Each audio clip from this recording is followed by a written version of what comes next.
Сәлеметсіздер ме? Мен Кайсина Бекман Мерғалымқызы Ақшиман негізгі орта білім беру мектебінің 7-ші сынып оқушысымын. Сәлеметсіздер ме? Мен Анатолий Динас Ахметқызы Ақшиман негізгі орта білім беру мектебінің 7-ші сынып оқушысымын. Бүгінгі біздің ғылыми жобамыздың тақырыбы Қайса атты халық емшісі.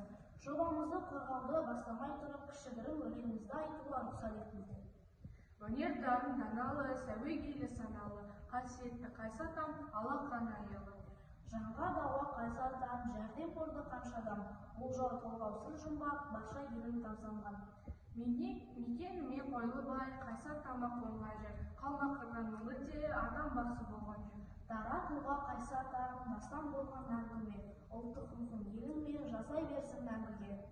Ата бабам елінде, алтын бесік жерінде, малдас құрған Қайса атам Ақшиманның төрінде.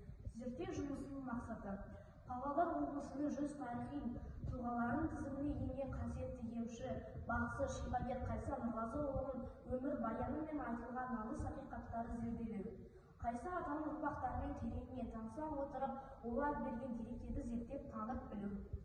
Жобаның міндеттері: Қайса ата ұрпақтарынан ата жайлы алынған деректерден жұмыс, өмір баянын зерделеу, атаға байланысты аңыз бен ақиқаттарды танысып зерттеу, Қайса атамыздың емдік қасиеттері мен шипагерлігі туралы ақпаратпен жұмыс жасау.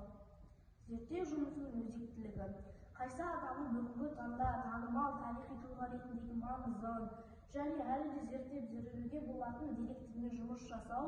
Қайса ата секілді бақсы адамдардың өмір жолдары ұмытылмайтындай жұмыс жасап, келешектегі ұрпақтарға тарих болғанын қалаймыз. Қайса Нұрғазыұлы Павлодар облысы Май ауданында 1808 жылы дүниеге келген. Халық арасында оны шипагер, емші, бақсы немесе сәуегейлі деп атаған. Қайса атаның ұрпақтарынан сұхбат алу кезінде немересі Елубай ағаның айтуы бойынша, атаға Қойлыбай деген бақсы түсінде жерім қараусыз қалды деп мазасын алып, сол жаққа шақырған. 1954 жылы ата өз отбасымен Қойлыбай елді мекеніне көшіп барады. Ақшиман ауылында Қайса атаның Қайса ата өз отбасымен 1967 жылы Қойлыбайдан қазіргі Ақшиман ауылына келеді. 1976 жылы 26 наурызда дүниеден озды. Қойлыбай мекеніндегі атаның үйі және онда қазір немерелері тұрады. Ақшиман ауылынан 600 метр қашықтықта орналасқан Қайса ата кесенесі. 2013 жылы бой көтерген, кесененің биіктігі 14,5 құрайды. Ақшиман ауылындағы Қайса ата мешіті 2002 жылы бой көтерген, қазіргі таңда діни шаралар өтіп тұрады. Атаның кісесі шапанның сыртынан беліне белбеу ретінде таққан, онда келген кісілер ақтығынан соған салған. Қайса атаның емдік шараларында қолданған дүкені домбыра. Онымен ата тартып және байқан деген екі есі болған. Сол иелері ауырып келген адамдардың дерті құлағына айтқан деседі. Атаның бөлігі: атаның дүкені бертін келген адамдар осы дүкенге келеді. Саналы қамшы: мен Қайса ата жынданып келген адамдардың айналдырып отырған.